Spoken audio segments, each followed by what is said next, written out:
Is Ming Chen. Happy Saturday morning or afternoon or whatever time it is. I have no idea. Yet another just a quick unboxing here over at a shared universe podcast studio. My friends over at Tweeterhead, makers of many fine statues, some of which you see in the glass case behind me. Um, I grabbed a couple of things from them. Thought I'd show you this for all the Superman fans out there. I know there are at least one or two of you out there watching this, so that's which is pretty awesome. The Tweeterhead, if you head over to tweeterhead.com, you can see all their amazing statues. I really love going to their booth at San Diego Comic Con and seeing their prototypes and all the stuff they have coming out. And actually, oh shoot, I have their superpowers Batman, like literally right above my head right here. So, um, I uh, I love them. As you can see, we love our display items here. I almost we're running out of room too, which is bad. I guess I'm gonna need either another glass case, or we need to move to a bigger space, or we just need to build some shelving in here. I am not really sure. So, but if you were a fan of Tweeter statues out there, please shout it out, man. I'm sure my man Chad Colbank, who runs the show over there, would love to hear that. This is a Kandor Maquette. It is I believe it was San Diego Comic Con 2017 exclusive, and I didn't get it in its initial run. They had a few left over, and I was lucky enough to get one off their website. And I love this thing. If you're a Superman fan out there, the Bottle City of Kandor made its first appearance in Action Comics number 242, which is also the first appearance of Brainiac. And in that issue, Superman fights Brainiac, who is vastly powered and almost defeats Superman. So Brainiac's he's being kind of a dick. I believe there was something going on with his homeworld. I think it might have even been a plague of some sort. So Brainiac takes a rocket ship. He's going all around the galaxy, and he is going to other worlds and grabbing their prosperous, thriving cities, putting them into bottles, and he's going to repopulate his homeworld. And so when he fights Superman, I believe he has grabbed. I think he grabs Paris, and he grabs New York, and I believe Metropolis gets grabbed in there too. Somehow Superman finds himself in the Biocity Kandor, which I believe was a city that used to exist on Krypton. So he's able to see, he's able to hang out with some of his homies. And there's a smart dude on Kandor. I believe he's a professor of some sort. Explain to Superman what's going on. And I even believe this professor is like, "Oh yeah, man, I used to hang out with your dad." So, which is your dad. I used to hang out with Jor-El, which I was like, "Wow, that's pretty cool." So, and so they have a pretty great interaction. Action Comics 242. I would tell you to go pick that issue up, except it's worth quite a bit of money now, and I don't have it in my collections. Probably, I'm gonna try to find a low grade copy. So, I'm gonna open this. So it's pretty cool. So he's Brainiac has shrunken cities down to in the comic books they're a little bigger than this. I want to say maybe they're kind of like a bell jar about this big. And so this is 5.5 inches tall, and it has a real glass dome. And you know how like when you buy statues and things that statues, they give you like a scale, like a 1/6 scale, 1/5 scale. This one doesn't have a scale to it, which I thought it would have been funny if it said like 1/1 millionth scale. So like that would have been pretty cool. So and so yeah, here it is. Might be easier if I display it on its box here. So that is it. Real, if you can, I'll tap on that and try not to break it. But as a real glass dome, the city is like like an orange crystal, and I love it. It has kind of like this air tube here that you can connect to it, and there it is. So, in relation to the real bottle city candle, I guess this would be maybe a quarter scale. If I mean, I've never laid eyes on the actual bottle city of Kandor, which Superman ended up taking back to, I believe he keeps in the Fortress of Solitude, um, and kind of hangs out there. And it comes up many times since its first appearance. Um, Actually, it came up pretty recently. I think in when Frank Miller's. I'm trying to remember that storyline that not just came out. It came out like 3 years ago, and actually became a pretty big plot point as some of the Kandorians, I guess, came back and invaded Earth, and they were affected by Earth's yellow sun. All havoc ensued. Definitely pick that one up. So this is cool. I would tell you to go pick this up, but I think they're all out over at Tweeterhead, so you're gonna have to pick this one up over at the secondary market. Unfortunately, so I hate to tease you with this, but I had to show you guys. I had to show you guys because this thing is cool. I wonder. I just yeah, there it is. So um, that is not the scale. I think that's the scale relative to my head, and then if I move it forward, it looks huge. So it is pretty cool. So you're asking me what is in the box here, much like Brad Pitt would in the movie Seven. This was a crystal base that Tweeterhead came out with to place the bottle city on, as if it were sitting over at the Fortress of Solitude. So it's a like an ice crystal base, and I'm gonna bust that open right now. So it hopefully you guys are getting as much fun mail as I am during this quarantine, because it's one of the things keeping me sane. So I'm gonna rip this open right now, and all right, expertly padded, and all right, I'm gonna try not to break this. This is a lot bigger and heavier than I thought it was gonna be. So all right, I'm gonna have to rip through. Thanks, Chad. If you pack this, thank you. It's very expertly padded. But I'm gonna open this up right now, and all right. This looks awesome.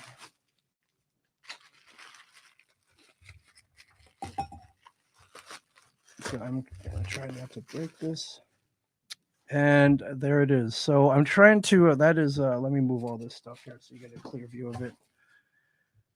That is the ice crystal base for the city, and I'm going to throw it up right here. So I hope I did this right. I don't. It's not really marked out to where it needs to be, but I'll move it over to the middle here. There it is. That is pretty cool. Here, maybe can I move it closer so it doesn't? There we go. I'll get rid of the banner here for a second and move it back. Awesome. That is pretty cool. So that'll have a nice home here over at Shared Universe Podcast Studio. Again, yeah, you're gonna have to pick this one over the secondary market. However, Tweeterhead's got a bunch of cool statues. They just announced this one right here, which is a Hordak Legends maquette coming soon.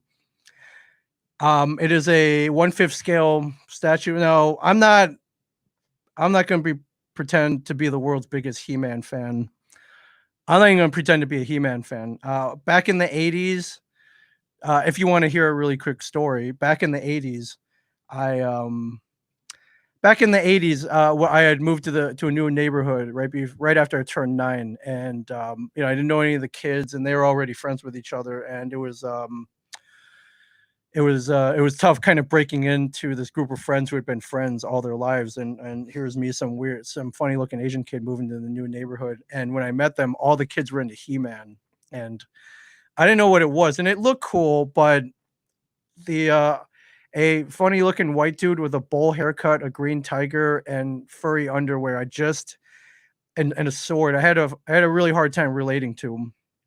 And try as I might, Ram Man, Man at Arms. I mean, they look cool. I just couldn't relate to them. So I didn't really latch on to the He-Man love of the neighborhood kids. But I remember not long after that, I discovered these little 3 3/4 inch figures with real weapons and a dude all dressed in black and a ninja all in white. and this Marine with a big with a he was shirtless with a tattoo on his chest, and and I was like, what the hell is this? And it turned out to be GI Joe. So I got got really really into GI Joe. I just felt with that 82, 83, it was during the Cold War. These guys were real. They had file cards, and they lived in the real world, and I felt I could relate to them a lot more, and I did, and I got really into GI Joe instead of He-Man. So I'm not going to pretend to be a huge He-Man fan. However, this Hordak statue maquette is pretty amazing. So look for that coming soon from Tweeterhead for sure. They're doing a pretty amazing job. And I'll show you their whole lineup actually. If you've never seen some of their stuff before, I'm gonna pull up their website here. So they have a Black Adam. There's Dark Side. There's a Shazam. Their Batmans are awesome. A lot of the stuff is sculpted by our friend Paul Harding, who, in my mind, is the best. I mean, by far the best sculptor in out there now. So, I'm very honored to know him. I can't even wrap my head around how he sculpts some of this stuff. So, this but and this is one of their newest ones. There's a Superpower Robin coming out very soon to match the Superpowers Batman behind me. However, if I can pull this up, this is the one I'm really waiting for. It is a Starfire maquette, which is coming out soon. Which is that this is just a thing of beauty. It's based off the George Perez Starfire from Teen Titans. Is retailing at $274.99. I believe it's 17 inches. I don't know if they put a scale on here. I guess it'd be like a 1/5. I think everything that Tweeterhead makes is like 1/5, 1/6. But uh, I saw a prototype with this over at the San Diego Comic Con, and I was pretty much blown away by it.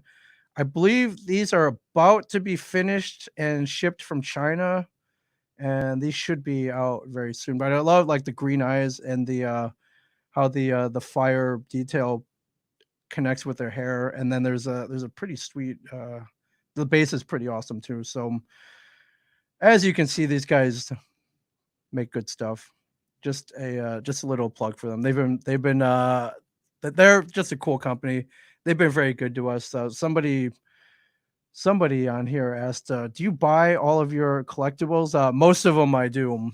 I get some free stuff though. I'm not above taking some free stuff. If you want to, for anybody, for anybody out there who wants to ship it over, me and Mike will unbox anything you guys send over. So if you need a little shout, by all means. One of the perks of being a comic book man, sometimes it works out. Sometimes it works out. So, um, yeah, I'll hang out here if anybody has any questions. Jamie Jarvis, been come to Vermont.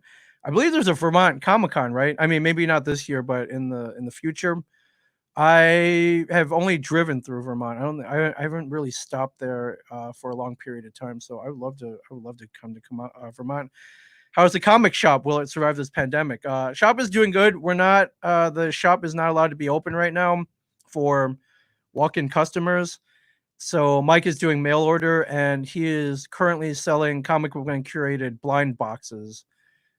He's packing them now. They're if you go to jansoundbob.com, there is a link, but it's not orderable right now because they've gotten kind of overwhelmed over there. So Mike says in 2 weeks they're going to open that back up. So, and you will hear an announcement when that happens. So, and Stuart is a big fan of Superman Kandor. He's giving us a little more history here. Superman and Jimmy Olsen shrink down to visit Kandor and act as Batman and Robin like superheroes. That's it. But Stu, if you can find that issue, I would love to read that issue. I have not read that issue. So, and again, Jamie. So with the box have been doing pretty well. Done some mail order, and hopefully the stores are able to open soon. I think it's going to survive. It should survive this pandemic pretty well. I mean, we have a little bit of an advantage. It's just with no foot traffic coming in for anybody. Of course, it's tough for anybody to stay in business. So, um, yeah. And what's the site called? Let me put the this is all from tweeterhead.com. That's the website right up there. Check them out. And you'll see Tweeterhead statues at any number of statue dealers at Comic Cons, things like that. I just love what they do. So if you hang on, I'll just So if you look behind me, actually, I'll just grab them and I'm gonna try not to break them. But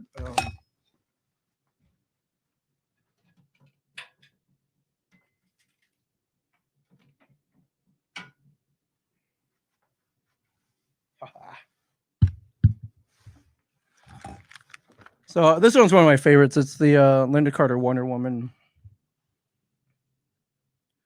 I've that'll always live in that statue case back there unless I decide to pull it out. So this any 70s 80s kid will remember Linda Carter. She's still alive and well, looking pretty fantastic these days. But this is how I remember her, though, running in her satin tights on my TV screens back in the 70s and early 80s. And they did a pretty great job at capturing her, just her physical appearance, but I believe her essence too. I think she had she was Linda Carter Wonder Woman, definitely something special. I don't think I'll get any argument there, and I think everybody will agree. So this this one's pretty sweet, and I have a Julie Newmar Catwoman from Tweeterhead back there too. I'm not going to take that one out. That one's a little more. That one's a little bigger. I don't want to break that thing. So, but yeah, this is so one. I think most kids in the late 70s, early 80s had a big crush on Linda Carter and her rendition of Wonder Woman. And so while I have not met her, I have a statue version of her. That'll work. That'll work. So yeah, so big on Twitter. And then you know what? Maybe let me see if I can grab that Batman down from up here. I put Linda Carter back in this.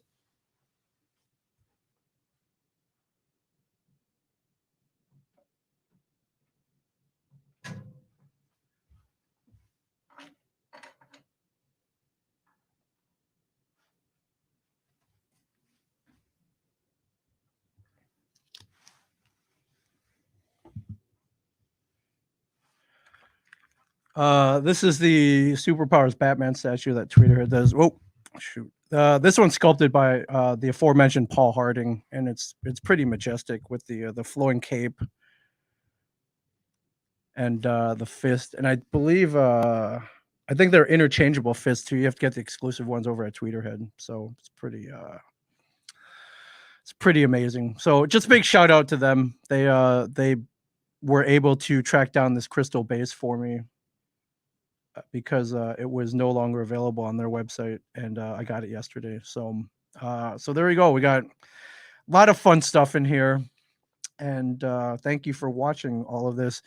For any potential podcasters out there, maybe you're wondering when the studio might be open. We're working on it. I actually submitted a reopening proposal to our local state senator yesterday, just kind of outlining all the safety precautions that we will be following. We have been following, really.